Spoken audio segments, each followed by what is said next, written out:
Hello అండి. నమస్తే. Welcome to Vasu sisters channel. ఈరోజు ఈ వీడియోలోని జీలకర్ర రసం పెట్టుకునే విధానాన్ని చూపించబోతున్నానండి. మొదటగా ఒక బౌల్లోకి 1.5 స్పూన్ జీలకర్రని తీసుకోవాలండి. ఇందులో ఒక చెంచాడు ముసరపప్పు తీసుకున్నాను.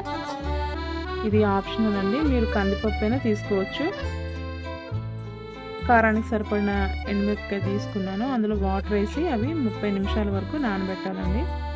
ఇలా నానిన ఈ మిశ్రమాన్ని మిక్సీ జార్లోకి తీసుకొని మెత్తగా గ్రైండ్ చేసుకోవాలండి.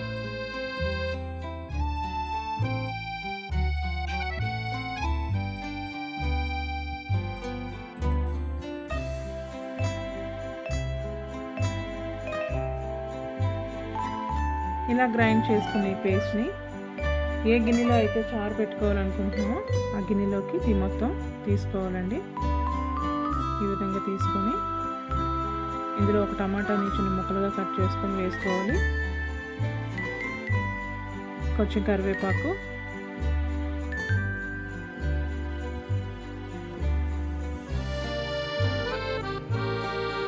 ఒక పెద్ద నిమ్మకాయ అంత చింతపండు తీసుకొని దాని నుంచి రసం తీసి ఆ గిన్నెలో పెట్టుకున్నాను, అది కూడా యాడ్ చేశానండి.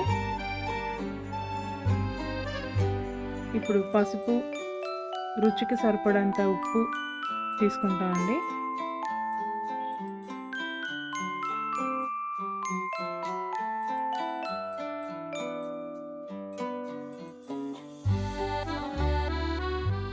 ఉప్పు మనం సరి చూసుకొని కావాలంటే వేసుకోవచ్చు.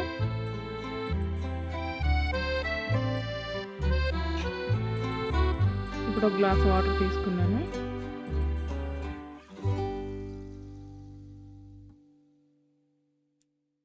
చక్కగా నీట్గా కలుపుకొని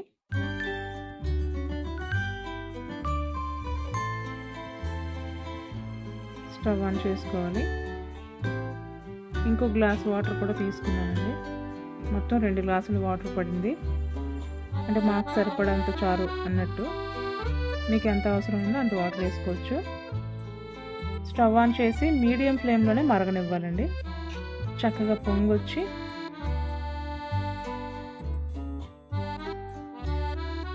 నీట్గా మరగాలండి. చారు మీడియం ఫ్లేమ్లో పెట్టుకోవాలి.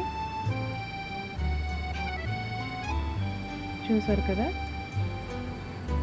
బాగా మరుగుతుంది.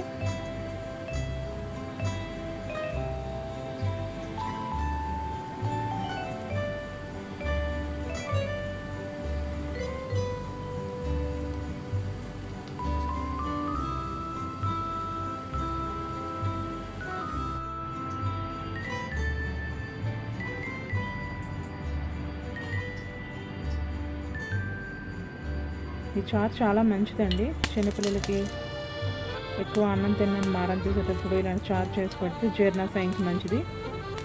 కొంచెం ఒక ముద్ద ఎక్కువే తింటారు. ఇప్పుడు తాలింపు గింజలన్నీ వేసుకుంటున్నానండి. ఎండుమిర్చి, తాలింపు గింజలు, ఉల్లిపాయ కూడా కొంచెం తీసుకున్నాను. ఇవన్నీ దోరగా వేయించుకుంటున్నానండి.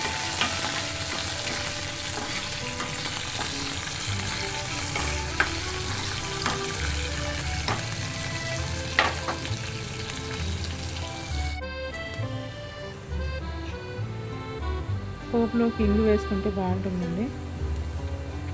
ఇంగు కొంచెం తీసుకుంటున్నాను, సువాసనగా ఉంటుంది.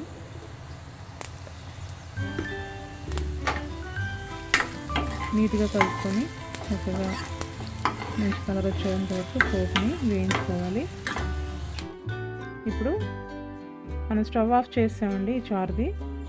ఇందులోకి మనం పెట్టుకున్న పోపుని తిరగమూత పెట్టుకుంటున్నాను.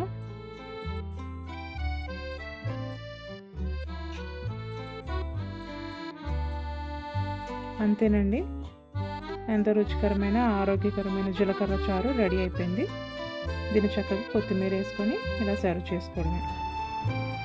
ఈ వీడియో మీకు నచ్చినట్లయితే లైక్ చేయండి, షేర్ చేయండి. ప్లీజ్ సబ్స్క్రైబ్ చేసుకోవడం మాత్రం మర్చిపోకండి. Thank you.